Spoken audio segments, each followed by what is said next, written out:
disons-le, c'est quelque chose que les uns et les autres ont du mal à comprendre. Le public a du mal à comprendre. D'un côté, il entend que le Qatar finance le Hamas, il entend que les chefs du Hamas sont au Qatar, et de l'autre côté, il entend que le Tchèque, Monsieur Al-Thani, est capable de négocier la libération des otages. Donc j'imagine ceux qui sont devant la télévision peuvent un peu être perdus sur cette ligne-là.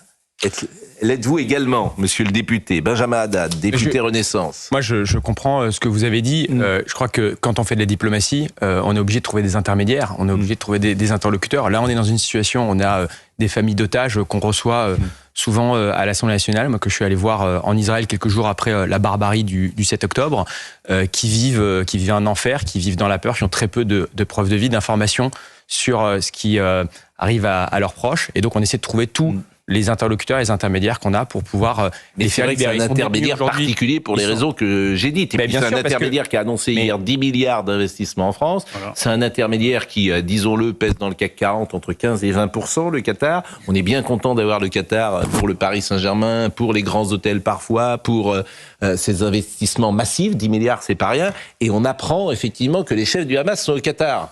Et on combat, effectivement, on dénonce le Hamas qui est une organisation terroriste.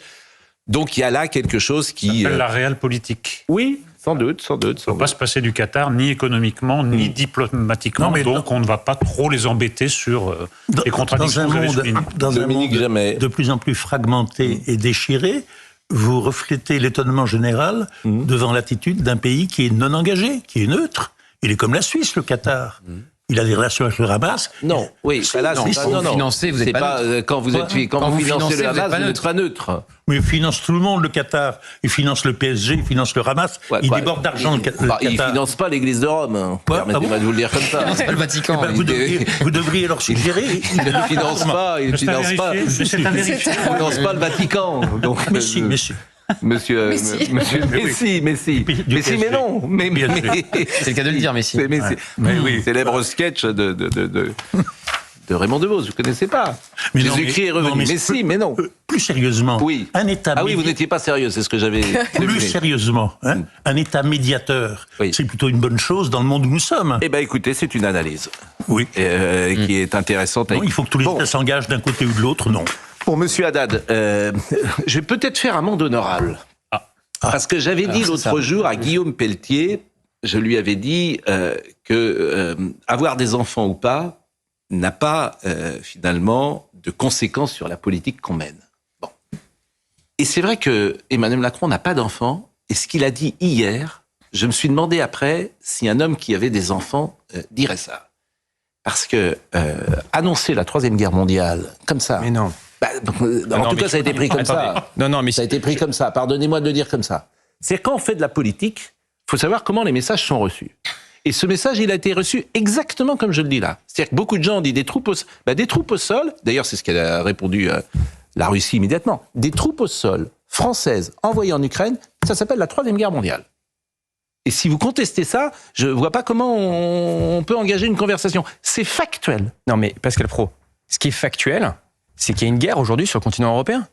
Ce qui est factuel, c'est que c'est la sécurité de l'Europe aux confins de l'Europe, aux portes de l'Europe, qui a un impact direct. C'est pas d'ailleurs au centre de l'Europe, comme l'a dit Gabriel Attal. Avec un pays qui bafoue régulièrement notre souveraineté, qui s'ingère dans notre démocratie, qui lance des attaques cyber de plus en plus violentes contre nos infrastructures énergétiques, nos hôpitaux, nos administrations, avec l'impact que ça peut avoir, nous, sur notre capacité à fonctionner. Et avec en plus un contexte, parce que c'est ça dont il faut parler, avec un contexte où on a les Américains qui sont en train de se retirer. Le Congrès américain qui est bloqué sur l'aide à l'Ukraine, et demain une élection, après c'est le choix souverain des Américains. Mais Olaf Scholz, on va l'écouter Olaf Scholz. La première chose qu'il a dit, c'est terrible pour vous, d'ailleurs c'est terrible pour la diplomatie française. Attendez, donc Olaf Scholz, c'est la référence maintenant. Olaf Scholz, il est critiqué depuis 2 ans pour son inaction, et ça fait... Mais il y a tous les pays concernés qui ont réagi. Vous voulez faire une guerre contre une puissance nucléaire ? Non, mais attendez. Olaf Scholz, vous faites un constat, monsieur le député. Vous faites quoi ? Alors, donc on vous dites la Russie, mais on va à une guerre contre une puissance nucléaire. Mais donc on arrête. Donc vous voulez une guerre contre une puissance nucléaire ? Mais c'est pas du tout la question. Arrêtez l'escalade. Mais Mais la seule escalade, c'est la Russie. Il faut arrêter de s'autoflageller. Et monsieur Haddad, il faut peut-être demander aux Français ce qu'ils en pensent. Mais attendez, mais très bien. Mais quand là, il y a un accord qui a été signé sur 10 ans avec la Russie, avec l'Ukraine, sur 10 ans, au-delà du mandat d'Emmanuel Macron. Le sujet aujourd'hui, c'est que Vladimir Poutine, vous savez ce qu'il pense de nous? Vladimir Poutine, il pense qu'on est des Européens postmodernes, faibles, gavés de Netflix, incapables du sens du sacrifice, et que fondamentalement, on va finir par lâcher parce qu'on est faible. Vous savez ce et que fondamentalement, le temps joue en sa faveur. Bon, vous avez demandé aux Français, il voit l'élection américaine, il voit les débats ici, il se dit, c'est bon, de toute façon, c'est des Européens. Alors, écoutons le sujet et on enchaîne. Emmanuel Macron, il a dit, on lâche pas. Non, il n'a pas dit on lâche pas. Pardonnez-moi, il n'a pas dit on lâche pas. Il a dit des troupes au sol ne sont pas exclues. C'est pas du tout la même chose. Non, mais déjà, c'est drôle ce que vous dites. Il n'a pas dit on lâche pas. Il a dit des troupes au sol ne sont pas exclues et personne ne le suit. Mais est-ce que je peux dire un mot de la conférence? Parce que pourquoi, dans quel contexte? Voyons le sujet d'abord. Voyons le sujet et Olaf Scholz. Parce que personne, ce qui m'ennuie, c'est que personne n'est d'accord avec le président français et notamment Olaf Scholz. Et c'est pas n'importe qui, Olaf Scholz. Alors vous me dites qu'Olaf Scholz n'est plus rien depuis 2 ans. Bon, d'accord. Olaf Scholz, il a passé toute la conférence à être critiqué parce qu'il livre pas des missiles longue portée que nous on livre. Eh ben, parce qu'Olaf Scholz, il écoute peut-être son... D'abord, c'est pas la même. Il n'a pas le même pouvoir en Allemagne qu'en France. Et puis Olaf Scholz, il écoute peut-être sa population. Nous, on livre des missiles longue portée. Les Britanniques le font. On a lancé une coalition pour les missiles. Et Olaf Scholz était critiqué. Mais les Britanniques ont critiqué aussi. Écoutons le sujet de Maxime Leguet. Ils ont dit qu'on ne veut pas envoyer de troupes aujourd'hui. Écoutons le sujet de Maxime Leguet. Il a dit la même chose. Monsieur Benjamin Haddad, député de Paris, 16e arrondissement. Président du groupe d'amitié France-Ukraine. Soyez le bienvenu. Écoutons le sujet. Il n'aura fallu que quelques heures avant que le Kremlin réagisse aux propos d'Emmanuel Macron lundi soir. Le porte-parole russe Dmitri Peskov a fustigé hier le président français et mis en garde les pays occidentaux.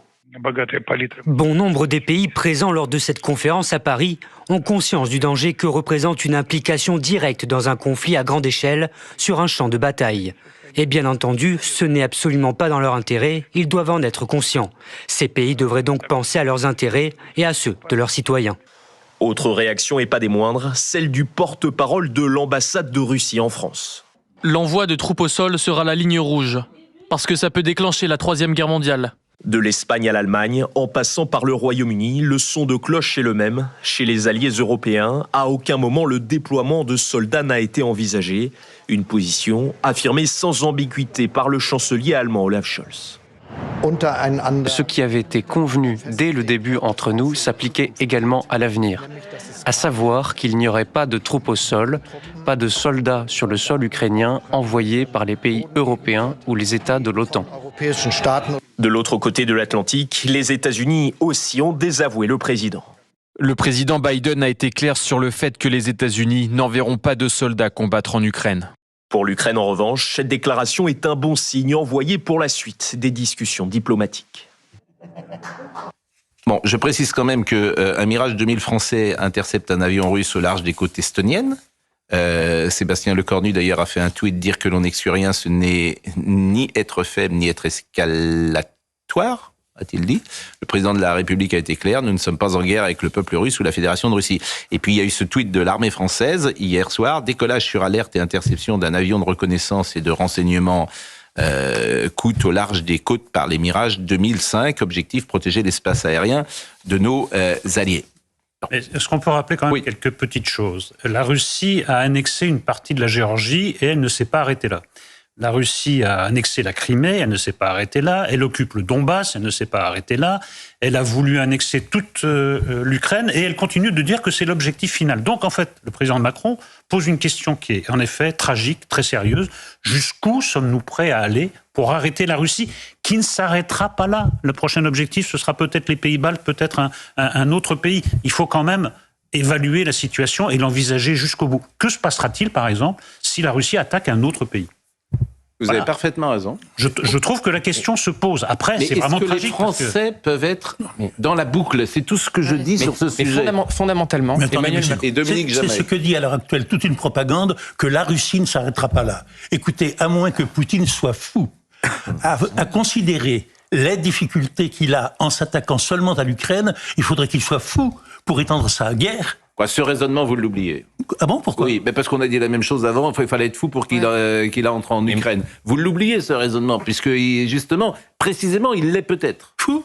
Oui. Précisément, il l'est. La veille de l'attaque en Ukraine. Non, mais la veille. Moi, ces raisonnements, je ne veux plus les entendre, puisque je les ai entendus sur l'Ukraine. Vous voulez m'empêcher de dire ce que je pense? Si. Non, mais attendez. Non, mais. Dites ce que vous pensez. Attendez. Alors, laissez-moi le dire. Il faudrait que Poutine soit fou pour, après avoir eu tant de difficultés avec l'Ukraine, s'attaquer à l'Europe et à l'OTAN. C'est absolument dément. Ce que vous dites là. On a le droit de penser ça, hein. Moi, je suis de votre avis aussi. Premier point. Et deuxième point qui nous concerne davantage. Donc on laisse mourir les Ukrainiens. Deuxième point qui nous concerne davantage. Laissez-moi parler. Oui. Deuxième point qui nous concerne davantage, que de chemin parcouru. Lorsque la Russie a envahi l'Ukraine il y a 2 ans, la position de la France et de M. Macron, c'était médiation. Essayons d'apaiser les choses. Essayons de faire négocier les gens. N'entrons pas dans la guerre. Ensuite, on a eu une deuxième phase pendant laquelle M. Scholz et d'autres disaient on envoie des gilets pare-balles, on envoie des casques, on envoie des médicaments. Ensuite, on a envoyé des canons, des missiles, des chars, etc. Maintenant, on est au seuil d'envoyer les avions. Et la déclaration de M. Macron, qui ne consulte pas le peuple français en vertu d'un éventuel du magique domaine réservé, c'est oui, envoyer des troupes françaises au sol en Ukraine, pourquoi pas? On consulte par référendum, paraît-il, le peuple français lorsque des questions importantes sont à l'ordre du jour. Peut-être pourrait-on consulter le peuple français sur l'entrée en guerre de la France contre la Russie en Ukraine. Dominique Jamais, je suis d'accord avec vous. Je voudrais juste vous faire écouter l'analyse de Régis Le Sommier hier soir sur ce qui s'est passé en Europe, et après je vous fais réagir évidemment Monsieur Benjamin Haddad. Régis Le Sommier, c'était hier soir chez Julien Pasquier. Ce qui m'a surtout choqué, c'est le rétropédalage immédiat.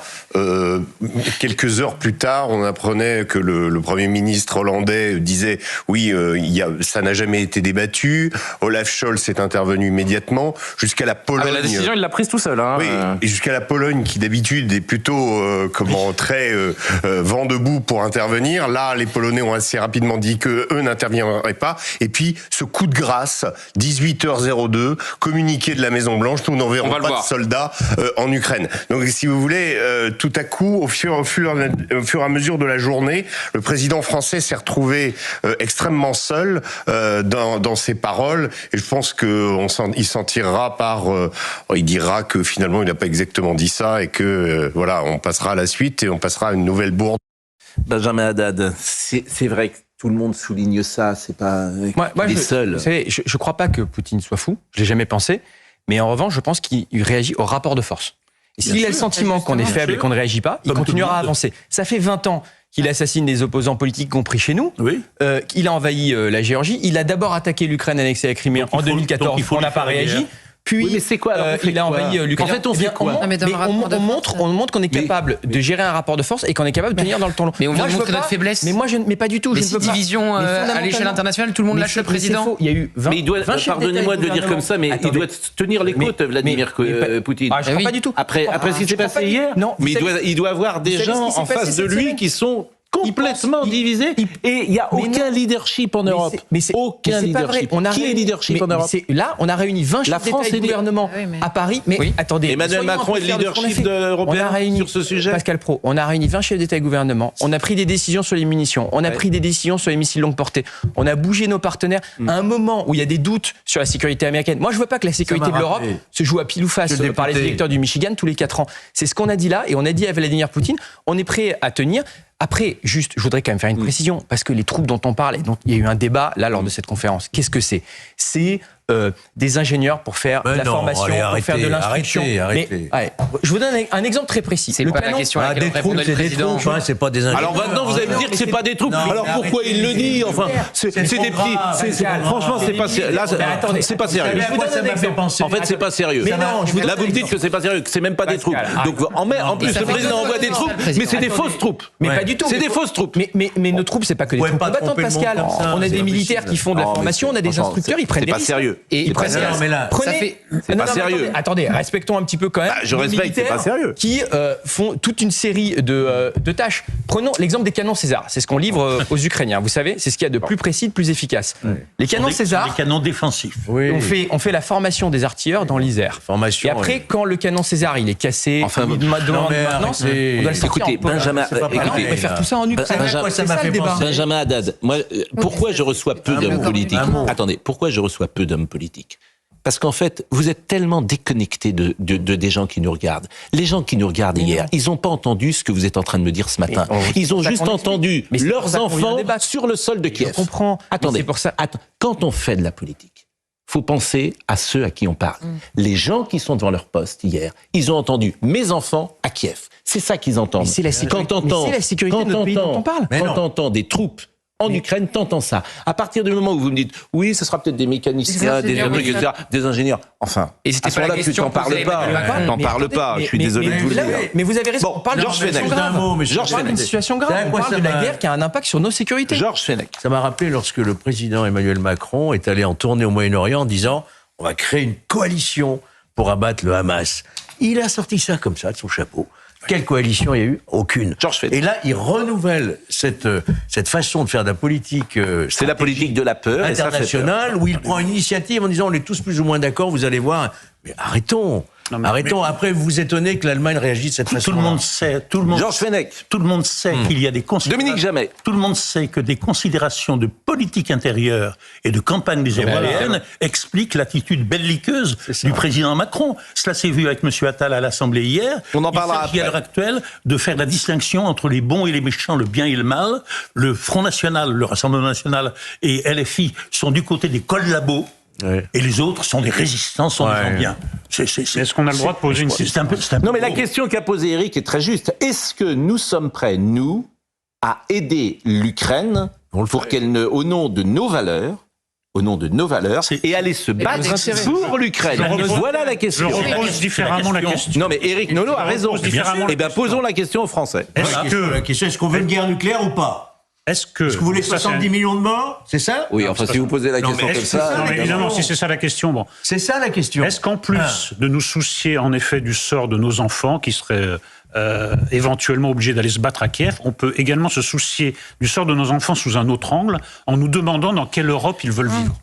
Est-ce que c'est une Europe où on respecte le droit international, où on respecte les frontières d'un pays libre, indépendant, ou est-ce qu'on veut une Europe où c'est la loi du plus fort, où un jour on décide que les frontières d'hier ne sont plus les frontières d'aujourd'hui et qu'on annexe le pays voisin au nom de billevesées historiques?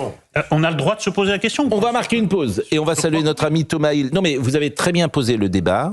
Très bien posé le débat. Posé Emmanuel Macron. Non, pas du tout. Je suis d'accord. Mais vous pourriez effectivement... Vous avez très bien posé le débat, Éric Nolot. Ce débat mérite d'être posé et la nation française doit y répondre. Est-ce que nous sommes prêts, effectivement, à nous battre pour sauver la démocratie? Il va y avoir un débat d'ailleurs, article 35. Il y aura un débat avec Thomas Hill surtout, qui nous attend. Moi, je suis moyennement prêt. Elle y répondra le 9 juin. Voilà. Elle y répondra le 9 juin, dit Dominique Jamais. Vous savez, vous avez des plateaux faciles, cher Thomas Hill. Oui, ça va être un petit peu plus léger. Voilà, les gens s'écoutent.